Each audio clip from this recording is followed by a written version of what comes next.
What if the fiercest predator in the realm wasn't a monster at all, but a king wearing fur and fury? Deep within a cursed stretch of wilderness, a massive wolf lay shackled in burning silver. His cries weren't mere howls, they were the echoes of rage long forgotten by the world. Folks whispered of a demon in those woods, some soulless thing born from darkness. But Nyra the healer, everyone called strange and touched by fate, saw something else in those molten gold eyes. Not a beast, a prisoner. People swore the creature's heart was lost to savagery, its humanity drowned in bloodlust. But what if their fear blinded them? What if the real danger wasn't freeing the wolf, but letting the man trapped inside fade away forever? The forest skirting the Ridgefall settlers' land was a place children feared, and old men muttered prayers about.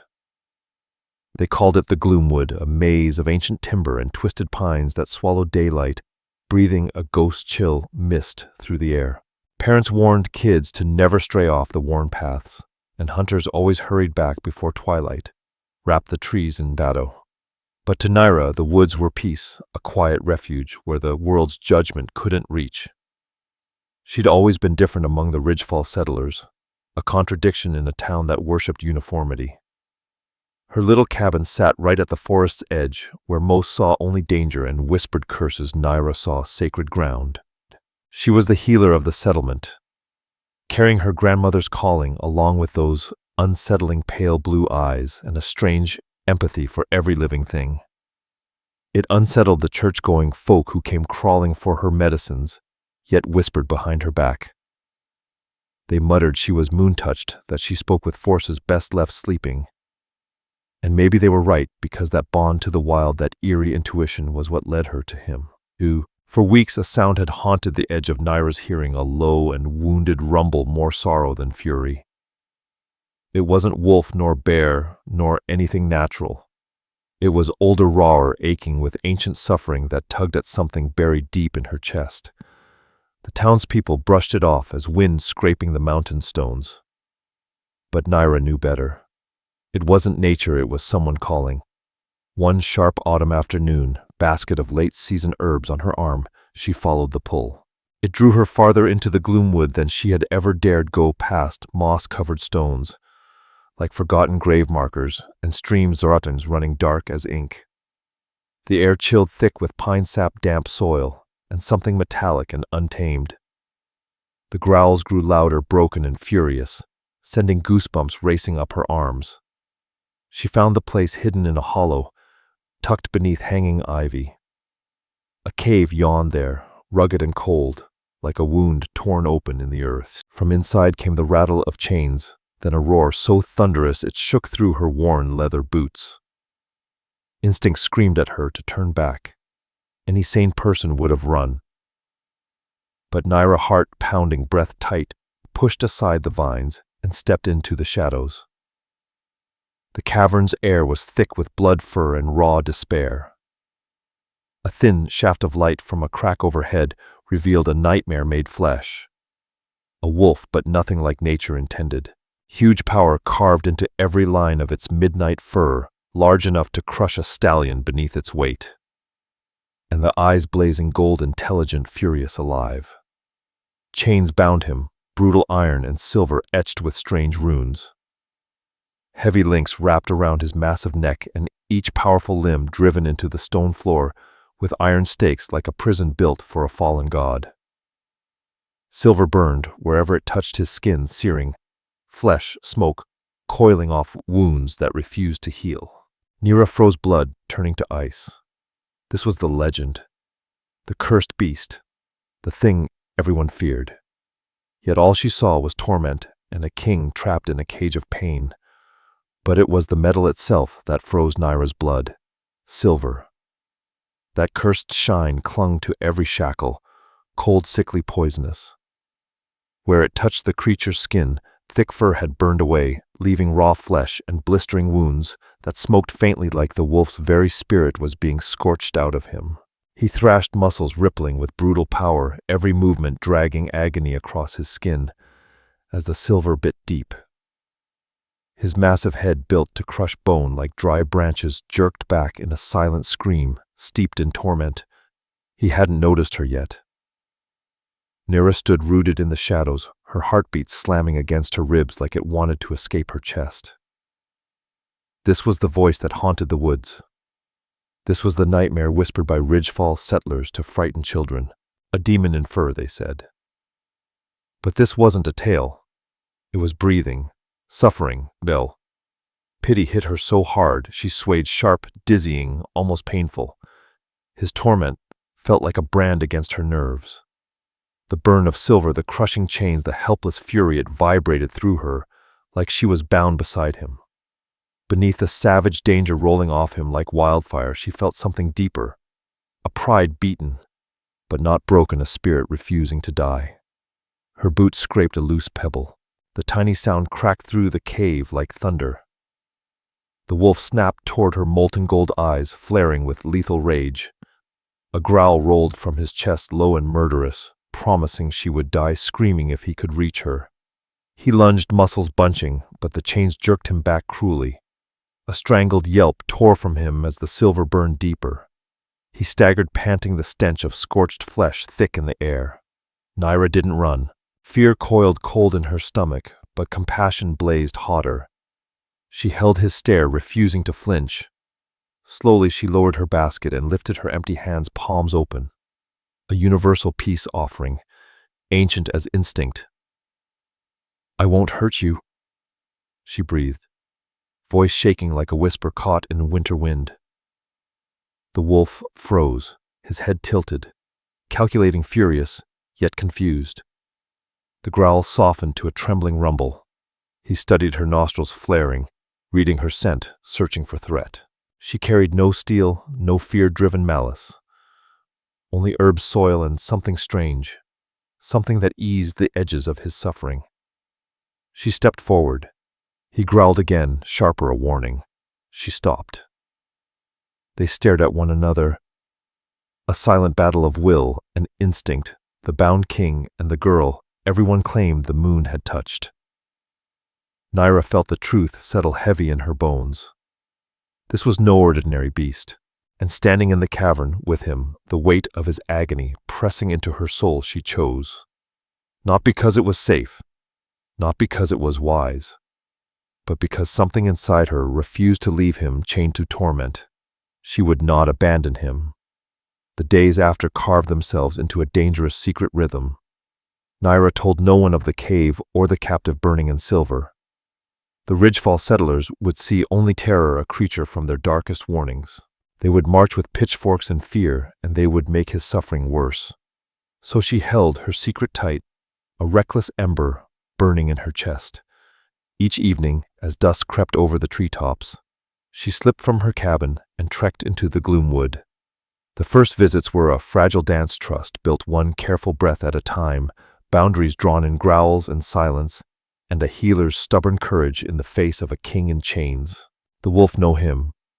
She was beginning to think of him as him, remained fierce and untrusting, those molten eyes tracking her every movement like she might strike at any moment. His fangs, long as hunting knives, flashed whenever she edged too close to the invisible boundary he'd claimed with a single deadly stare. She honored it. She'd set her offerings down, fresh venison. She'd bartered herbs for a bucket of cold creek water and a small bundle of crushed healing leaves, and then slipped back to the cave entrance, watching from a respectful distance. The mixture was her own making, silverleaf moss and comfrey root, something she prayed might soothe the burns left by the cursed chains. For 3 days he ignored everything, staring her down with a pride as sharp as steel. He'd only drink after she left, like refusing her help was the last shred of dignity he owned. But on the 4th day, hunger and agony broke through that iron will. When she retreated to her usual perch, he dragged his massive body forward, every movement stiff and brutal, and tore into the meat in a few desperate bites. Then, slow and unsure, he nudged the herb, sniffed, and seemed to understand. With a painful groan, he lay down and licked the poultice, then pressed it gingerly to the raw burn on his foreleg. A crack had formed in the wall between them, small, fragile, but real. Nyra began speaking to him after that. Her voice low, warm, drifting into the damp shadows like a lantern glow. She didn't mention chains or wounds. Instead, she filled the cave with little pieces of her life, how the stubborn goat kept devouring her moonbloom flowers, how the baker always slipped her the warmest loaf, how she traced constellations like secrets across the night sky. She didn't speak to a monster. She spoke to a soul. And she sang. Old songs her grandmother had whispered by firelight, tales of forgotten kings, moon-kissed lovers, forests alive with ancient magic, soft aching melodies that seemed to wrap the cavern in something gentle.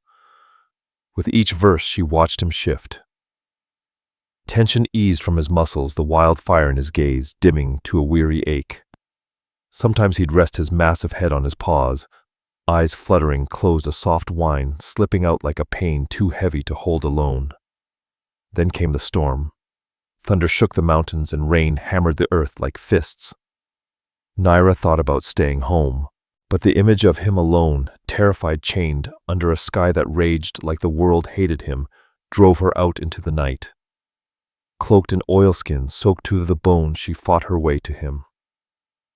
She found him pacing, breath-ragged eyes wild with primitive terror at every flash of lightning.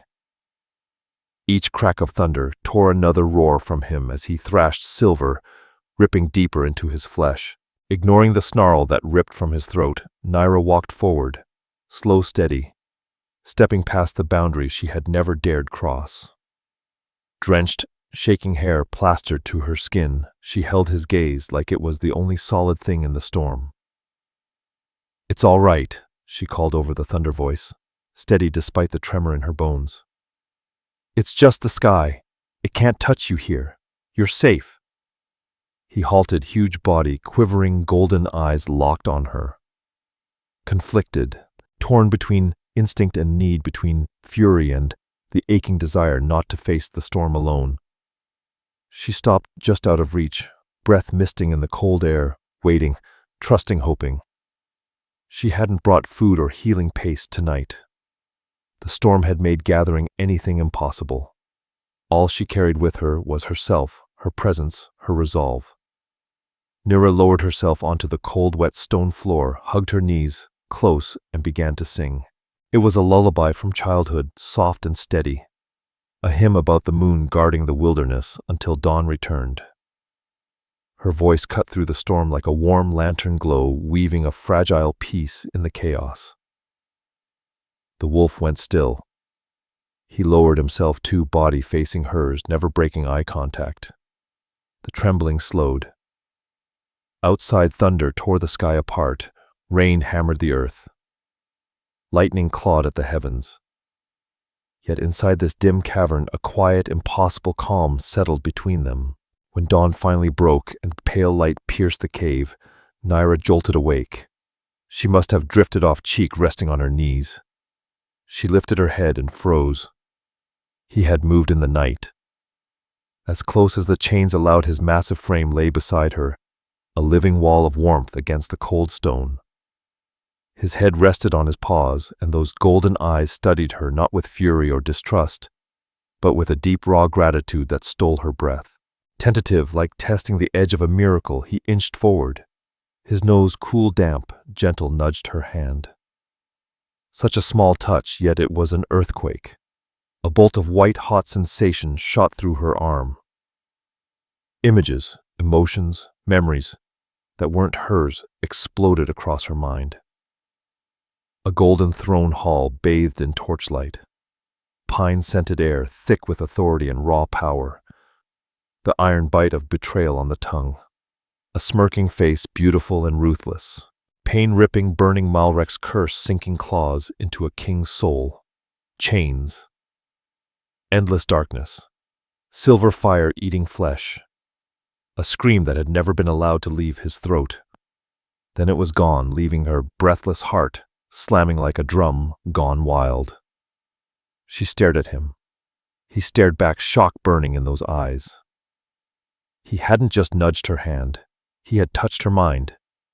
The beast was not only a body in chains, he was a trapped spirit, a man caged inside fur and pain, and she had just heard him scream without sound. Everything had shifted. The bond they'd formed through food and song had suddenly become something far greater, electric, alive, dangerous. A psychic thread now hummed between them, fragile but undeniable. Not words, not voices, feelings, fractured visions, instinct and truth. Nyra no longer approached as someone soothing a wounded creature. She was reaching for someone imprisoned. Now when she entered the cave, he greeted her, not with a snarl, but a low rumble of welcome, tail dragging once across the rock like a shy acknowledgement. She began trying to strengthen the bond. Sitting before him, heart steady, she focused on those molten eyes, clearing her mind and pushing calm outward. Safety, protection, unshaken loyalty. And slowly, he opened himself in return. Images poured into her, at first jagged, then clearer. She saw him upright, not a wolf but a man, tall, carved from strength, dark hair like storm clouds at midnight, those same fierce gold eyes burning like twin suns. A heavy mantle lined with fur across his shoulders, a simple silver circlet catching moonlight upon his brow. Not a beast, never a beast. A ruler, a sovereign, power, command, bloodline older than kingdoms. She didn't hear the name. She felt it flood her like thunder rolling through the soul. Kael. He let her feel pieces of the life he'd lived before the curse. The wild, soaring thrill of running through ancient woods on 4 powerful legs instead of 2. The wind tearing through thick fur. Earth pounding beneath heavy paws. The weight of a crown across broad shoulders and the heavier burden of duty to his people. Fire crackling in a great stone hall. Warriors laughing beside him. The taste of roasted meat, strong ale, loyalty, belonging. She felt his fierce pride, the steel of his justice. The devotion he held for his land and his pact. Then everything blackened. Betrayal hit like poison. Nyra flinched as the memory sliced through her. She saw a face, the same one from that first flash of vision, sharp, handsome, cruel. It looked so much like Kael. But the eyes were cold slate, hollow of warmth. His presence reeked of bitterness, envy, hunger for power. Riven. The name snarled through Kael's memory like a curse. She witnessed the ambush Kael pulled deep into the forest under the guise of a border dispute. Riven stood waiting, but not alone. A robed figure lingered beside him, shadow twisted by corrupt magic. Malrek. A sorcerer, old and venomous, cloaked in darkness. Kael's royal guards fell around him beneath blades and treachery. Kael fought like a trapped king, but the odds crushed him. Then Malrek began to chant low, guttural, ancient, and a sickly green energy wrapped Kael like venomous chains. She felt bones snap, skin tear, human thought ripped apart as the wolf was forced forward, violent, tortured, wrong. Not a shift, but a punishment. His mind stayed intact, imprisoned behind fangs and fury. The last thing his human eyes saw was Riven's victorious smirk as silver chains already forged for the betrayal were dragged toward him. When the memory faded, both were left drained. Kael collapsed, body shuddering under the weight of relived agony. Nyra remained beside him for hours, pushing calm into the bond. Offering images of peace, sunlit streams, warm glades, gentle wind until his breathing steadied again. Now she understood the horror fully. This wasn't a beast. This was Kael, Alpha King of the Northern Lands, ruler of territory, reaching from the frostback peaks to the ocean's edge. Missing nearly 2 years, believed dead, slain in battle, or devoured by a myth. In his absence, Riven had taken the throne, pretending grief, wearing false humility, feigning loyalty to a king he had destroyed. It was all deception. Riven was a thief wearing a crown soaked in treachery. And one brutal question clawed for an answer. How could she break the curse Kael didn't know? Malrek's magic was ancient, savage. The silver didn't just bind his body. It locked the curse in place, poisoning his blood, drowning his human half in pain. Nyra turned to her grandmother's journals, old leather books steeped in forgotten lunar magic and earth-worn wisdom. She searched night after night for anything tied to forced shifts, soul-binding, silver enchantments. And then, beneath candlelight, she found it. Written in thin, looping script beneath a section on moon prophecies. The curse of the silver wolf, which chains soul to beast, may break only by twin keys. First, a hand that heals without fear, given in selfless love. Second, the she-wolf's eye, the blood moon, seeing truth in all hearts. When crimson moonlight falls, the chains of flesh and spirit may be shattered, but only if the heart that frees him is pure. Nyra's breath caught. A blood moon. A rare celestial omen, one whispered to bring upheaval, fate, rebirth. And according to her grandmother's worn star charts, it was coming in less than 2 weeks. A cold dread coiled tight inside her, but beneath it burned a fierce new certainty. The prophecy was cryptic, yes, but its heart was unmistakable. The curse could be shattered, and the hand that heals without fear, that could only be her, a healer. A woman who had already fallen into quiet, aching devotion to Kael in the hush of a cave carved by suffering. But before she could call down the moon's mercy, she had to do the impossible: get him out. No ritual could be performed in a prison soaked in silver and agony. Those chains weren't just holding him, they were killing him. She was no warrior, no iron-forged smith. Yet the prophecy didn't speak of strength. It spoke of courage. Of love without self-preservation. Her eyes drifted again to the sketch beside the ancient text, a star-shaped bloom. Moon petal. The same stubborn flower her goat always devoured. And beside it, wolfsbane. Notes scrawled in fading ink spoke of a salve moon petal, mixed with wolfsbane and tallow, that could blunt silver's poison long enough to break bindings. She had a plan, wild, reckless, likely fatal. But when she thought of Kael of the king trapped beneath fur and pain, no risk felt too great. The 10 days before the blood moon blurred into frantic hidden labor. By day, Nyra was the Ridgefall healer, tending to colicky infants, brewing tonics for aching elders, face calm and serene. But by night, her cottage transformed into a sanctuary of forbidden alchemy. The room thickened with the sweet ghost scent of moon petal, the sharp bitterness of wolfsbane, the heavy musk of melting tallow. She ground herbs with trembling hands, journals cracked open before her, like sacred scripture, candlelight dancing over old ink and desperate hope. During her daily treks into the Gloomwood, she shared her plan with Kael through their fragile mental bond.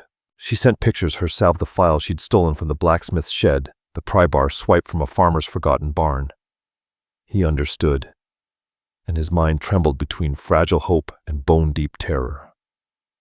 For the first time in 2 long, tortured years, freedom glimmered. But fear coiled with it, not for himself, but for her. He showed her flashes of Riven's cruelty, the horrors waiting if they failed. He will not simply kill you. He will make you suffer. The warning echoed like ice down her spine. He'll have to catch us first, she sent back, resolve sharpening like forged steel. Meanwhile, tension strangled Ridgefall. Riven, the false Regent Alpha, rode into the village, flanked by his personal guard, the Nightfangs. Towering, brutal wolves in human skin, loyal only to him. Eyes like frozen stone and smirks dripping malice. He announced they had come to protect the settlement from a monstrous wolf stalking the woods. He offered gold for information leading to the creature's capture. Nyra knew better. Riven was afraid.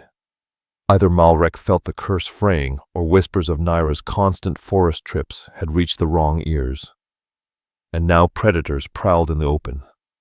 The air itself felt ready to crack. The hunt had begun. Riven was tightening his trap.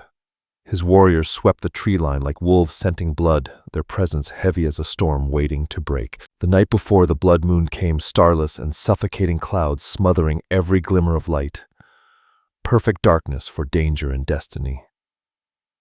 Nyra packed the thick swamp green salve into a leather pouch along with her file pry bar, dried meat and bandages.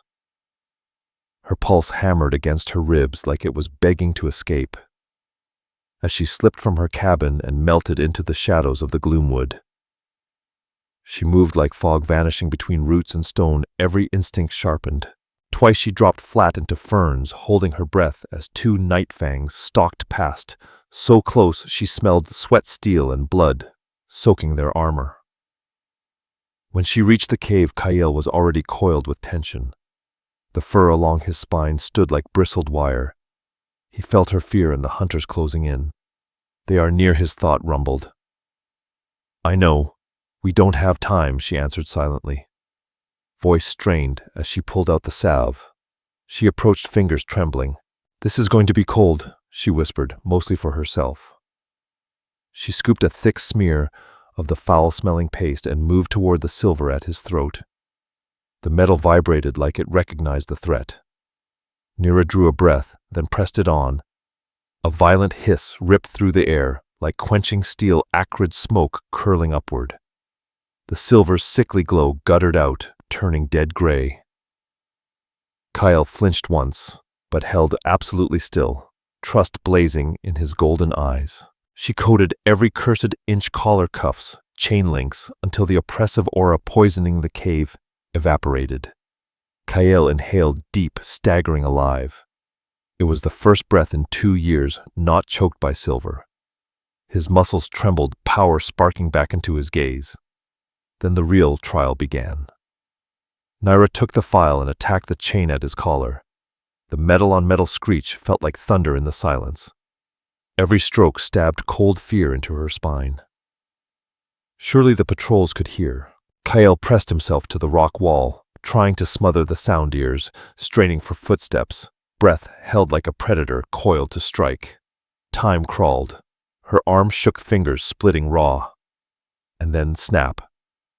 The chain broke. A rush of triumph shot through her. One down. She crawled to the leg bindings and dug the pry bar under the stakes. They were driven deep, but rain-softened earth gave way bit by bit. Muscle by burning muscle, she forced them loose. And then, final clank, final crack, Kael was free. He rose to his full, terrifying, beautiful height, shaking his massive form like he was casting off hell itself. A low, thunder-deep growl rolled from him, freedom in sound. He turned to Nyra, eyes blazing, drowning her in heat and gratitude, so sharp it stole breath.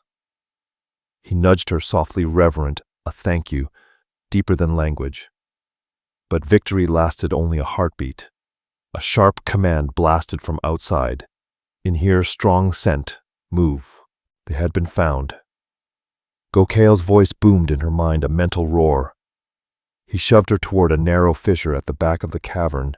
She had never noticed an escape carved by fate or mercy. "Run." "Not without you," she choked, fingers fisting in Kael's thick fur. But there was no time for protest. 2 night fangs appeared at the cave mouth, faces twisted with feral hunger blades, gleaming in the dim. Kael met them with a roar that rattled the stone. He was no longer poisoned prey. He was the Alpha King, and his wrath was unleashed.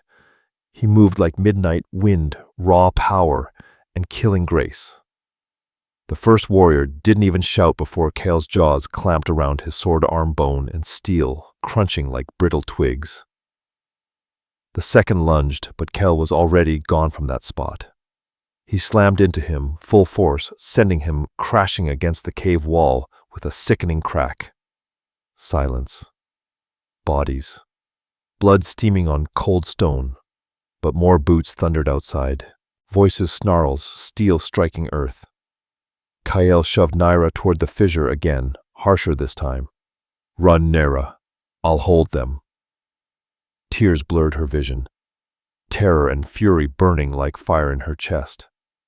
But she knew he was right. She squeezed through the narrow opening, emerging on a narrow ledge carved into the hill's far side. The ground below was a deadly tangle of roots and jagged rock. She looked back just long enough to see Kael's silhouette fill the opening, a last snarl of defiance. Then he turned and faced the oncoming threat. Nyra didn't pause. She slid, scraped, half fell down the rock face, skin tearing, and fled into the darkest depths of the Gloomwood, the echo of battle erupting behind her. The hunt had begun. The forest was a nightmare, claws of branches ripping her clothes, shadows lunging like living things. Nyra ran, blind lungs, burning heart pounding like it wanted to break free from her chest. The clash of steel and roaring wolves faded behind her, replaced by the ragged drag of her breath and the drum of her pulse. She didn't know where she was going, only that she had to draw danger away from Kael. Thorns raked her skin. She stumbled over roots, but she didn't stop. Finally, after what felt like a lifetime, her body gave out. She collapsed against a massive weirwood tree, its pale bark glowing faint as if touched by starlight. Sobs tore out of her, for Kael, for the terror, for the impossible war they were trapped in. She didn't know how long she lay there shaking, until a sound snapped her head up. Footsteps light, deliberate.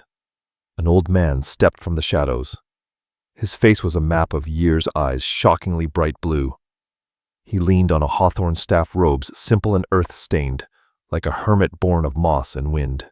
"May the forest spirits guard your path, little healer."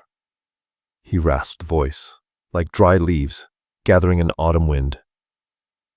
Nyra scrambled back, heart in her throat. "Who are you?"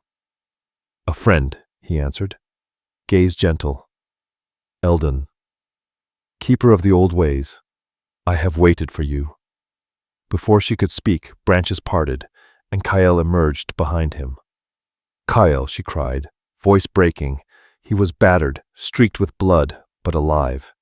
He nudged her, pressing his head against her shoulder, urging trust. Eldon smiled softly. "Your king is wise. I served his father and his father before him. I remained loyal when Riven stole the throne." He straightened, staff tapping earth. "Come, quickly. The night fangs scour the woods. They will not be shaken easily." He led them into a maze of hidden trails and ancient paths Nyra never knew existed deeper into the wild. They traveled without a word. Kael's massive wolf form slipped through the dark, like he was made of shadow paws, silent on the wet ground.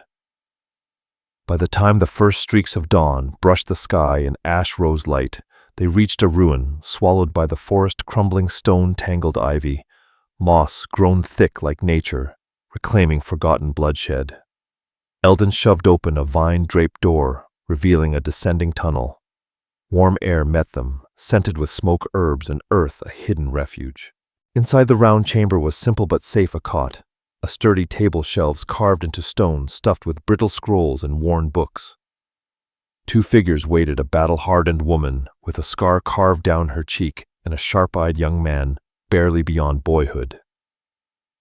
"Thalia," Rook Eldon announced. "This is Nyra. She freed our king." Thalia looked Nyra over, gaze cool, appraising. "She's human." No hatred, just shock, etched in her voice. "She is far more than that," Eldon murmured, offering Nyra steaming tea that chased the cold, gnawing her bones. Kael curled near the hearth, muscles unwinding for the first time in days. Here, with silver no longer dulling him, Kael pushed thoughts into Nyra's mind, clear and sharp. Memories, plans, rage, hope. Through her voice, he told Eldon, Thalia, and Rook everything. Riven's betrayal, Malrek's curse, the years of torment, and Nyra's defiance. Silence draped the room like heavy fur when she finished. Thalia's jaw tightened, eyes burning with righteous fury. "We'll make Riven bleed for this, my king. We'll call every loyal house and take back your throne." Kael's voice slid into Nyra's thoughts, quiet but iron strong.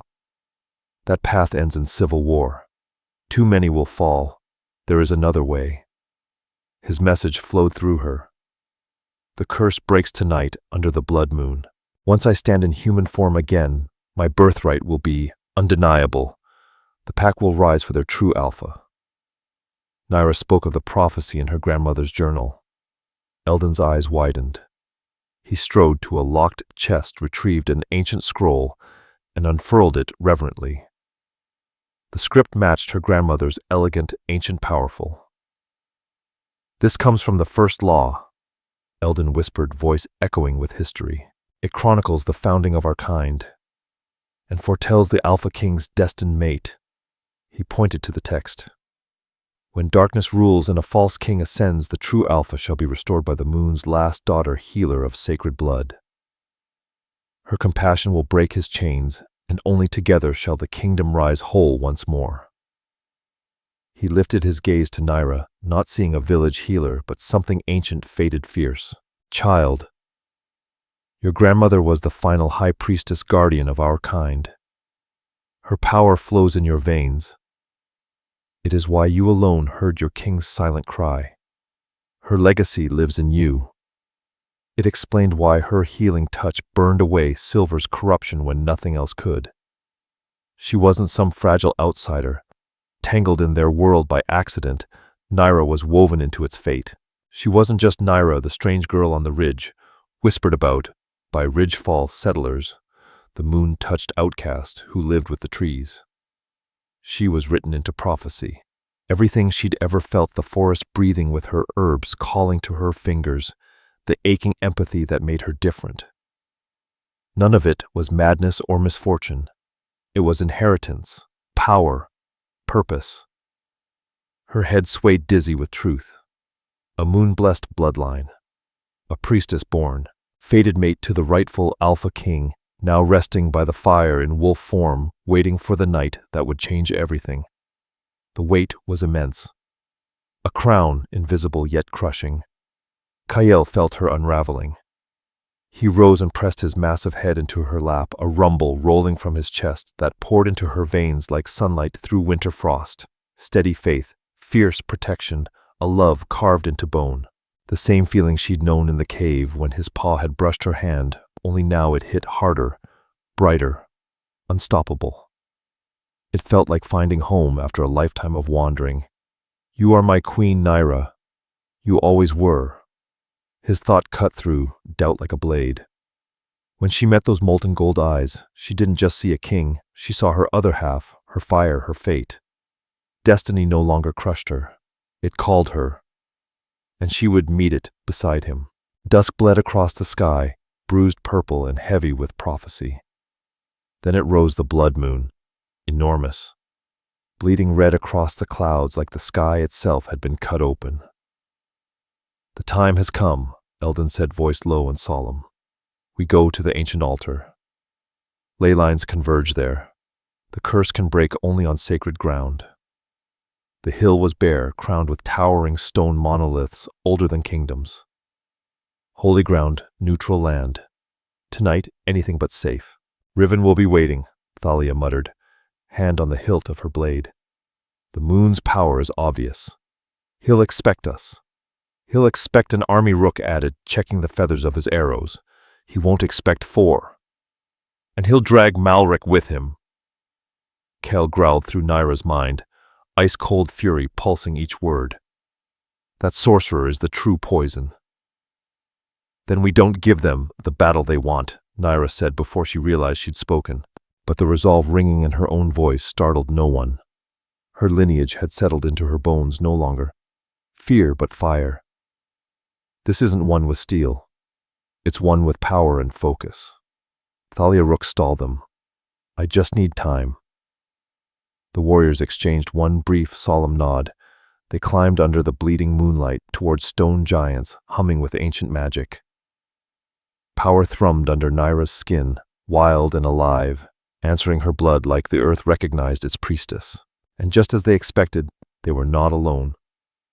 Riven stood waiting at the circle's heart, surrounded by a pack of Nightfang's blades, glinting black like obsidian dipped in moonlight.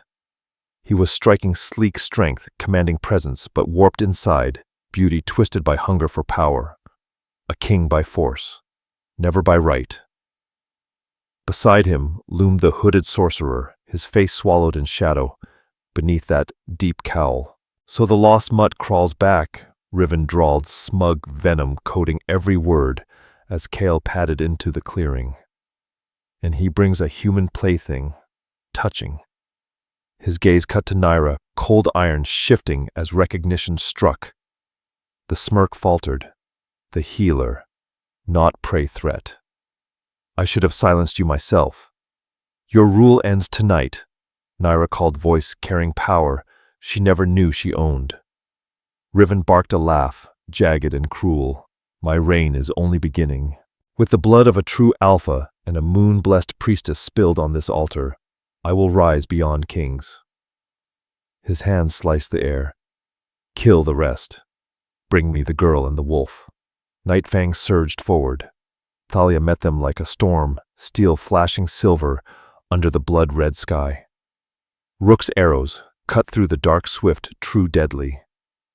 Hopeless odds yet, they fought like those who'd already chosen death over surrender, buying heartbeats of time. Nyra sprinted to the heartstone at the circle's center. Kael towered beside her, every muscle braced, shielding her with his body. Malrek lifted his hands, whispers like venom, threading the air. Black mist bled from the soil. Kael, you guard me from him. I have to focus. Nyra breathed, palms pressing to ancient stone. Fear clawed at her chest. Battle screams, Thalia's cry steel ringing Riven's taunts. Listen to the moon, Nyra. Kael's voice anchored her mind. Feel its heartbeat. It beats with yours. She shut out chaos, felt Earth's pulse beneath her stones, humming around her, the massive crimson moon burning above them. Warmth rippled from her palms into stone, then burst outward in pale threads of light, forming sacred sigils that shoved Malrek's darkness back. The sorcerer hissed, shadows coiling. Bolts of black magic cracked through the air.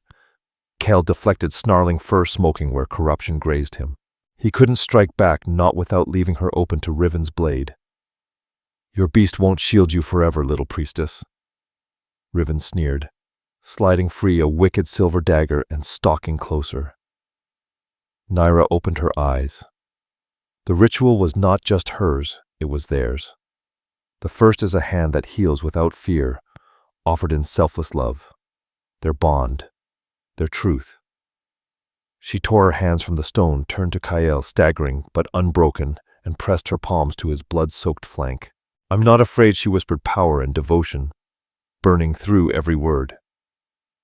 I see you, Kael. I always have. A brilliant surge of silver-white light erupted from her touch, swallowing him whole. It wasn't that sick, venomous glow the silver chains once spat. This was holy fire, a cleansing blaze. Kael threw back his head and roared, not with agony, but with release. Freedom tearing from his chest like thunder, breaking the world open. The blood moon flared brighter, its crimson beam converging on the heart of the stone circle on Nyra and the blazing wolf. No Malrek shrieked as the purifying light ripped through his corruption, shredding black magic like dry leaves in a storm. Riven stood frozen, color drained from his face, horror warping every sharp feature. Kael's body convulsed, shifting under the halo of silver-white radiance. Bones cracked and reknit. Fur drew backward like smoke. The beast stretched upward, 4 legs becoming 2, the monstrous frame reshaping into that of a man. When the light faded, he stood reborn tall, carved from power and pain scars, mapping his strength. Night black hair fell wild around a face cast in fierce nobility, and his eyes molten gold burned with a king's fury and destiny. Kael, the rightful Alpha King, lived again. Silence held the world. Steel stilled. Thalia, Rook, and the remaining Nightfangs stared in stunned awe. Riven stumbled back, breath choking. The beast he tormented was gone. In its place stood the sovereign he'd betrayed, returned in all his divine, terrifying authority. Kael breathed deep, the first true breath in 2 tortured years. He flexed his fingers as if rediscovering existence itself. Then his gaze, hard as forged iron, locked on his cousin. Riven. The single word rolled like thunder, cracked with power long denied but unbroken. Fear snapped Riven's shock. He lunged not for Kael, but for Nyra, snatching her from behind, silver blade at her throat. "Stay back!" he screamed, voice torn and brittle. "Or she dies!" Cold silver kissed Nyra's skin, burning. She gasped, and Kael moved. A blur faster than a heartbeat, faster than memory. He didn't strike Riven. He simply seized his wrist. Riven shrieked as Kael's grip crushed bone. The dagger fell ringing against stone. Kael pulled Nyra behind him, shielding her with his bare body, as if nothing in the world could ever reach her again. "You chained me in blackness," Kael growled, voice low, lethal, ancient rage forged into each word. "You bled me with silver. You stole my crown, and you dared threaten my queen." His hand swung no warrior's blow but a king's decree. Riven hit the ground hard, jaw shattered, blood blooming across stone. Malric bolted, but Thalia's blade caught him, swift, merciless, final. The last of the Night Fangs collapsed to their knees, weapons dropped, heads bowed. They had followed Riven's might, but Kael's aura was something else entirely. Not dominance, dominion. Kael barely spared them a glance. He turned toward Nyra, step steady, slow, reverent. Fury melted from his eyes, leaving raw tenderness, so fierce it stole her breath. He was no longer only the broken wolf or the haunted king. He was the man who had bared his soul in the dark and found hers waiting. She suddenly felt the heat of awareness, the raw, feral strength in Kael's bare form, a warrior carved by suffering and survival scars, telling every brutal chapter. One loyal wolf stepped forward with a cloak, but Kael refused it. He had nothing to hide from her, nothing to shield between them ever again. He reached out, palm gentle against her cheek, thumb gliding along her jaw. The touch hit her like lightning. No barrier now between their souls. "You saved me," he whispered, voice rough with emotion. "You saw the man when the world only saw a beast." "I saw you." Nyra breathed, fingers covering his. "I always did." Their foreheads met, breath, mingling, the world falling away. No battle, no blood, only the pulse of ancient stones, the dying glow of the crimson moon, and the truth burning bright as destiny. This was more than prophecy. This was love built in shadows, and pain forged by sacrifice, unbreakable by fate or fire. Kael stepped back, golden eyes locked to hers. Then before loyal warriors and defeated Night Fangs, he dropped to one knee. He lifted her hand, the same hand that had touched cursed silver without fear, and pressed reverently to his lips. "Nyra of Ridgefall," he vowed, voice echoing with alpha command and holy devotion. "Last daughter of the moon, you freed the wolf and restored the king. You are my mate, my heart, my strength. Not by throne do I claim you, but by soul." Tears streamed down Nyra's face, not from pain or fear, but from pure joy.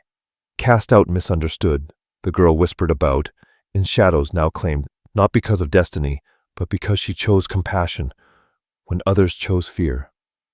Kael rose and pulled her against him, their first kiss fierce and breath-stealing, as the blood moon faded into silver dawn.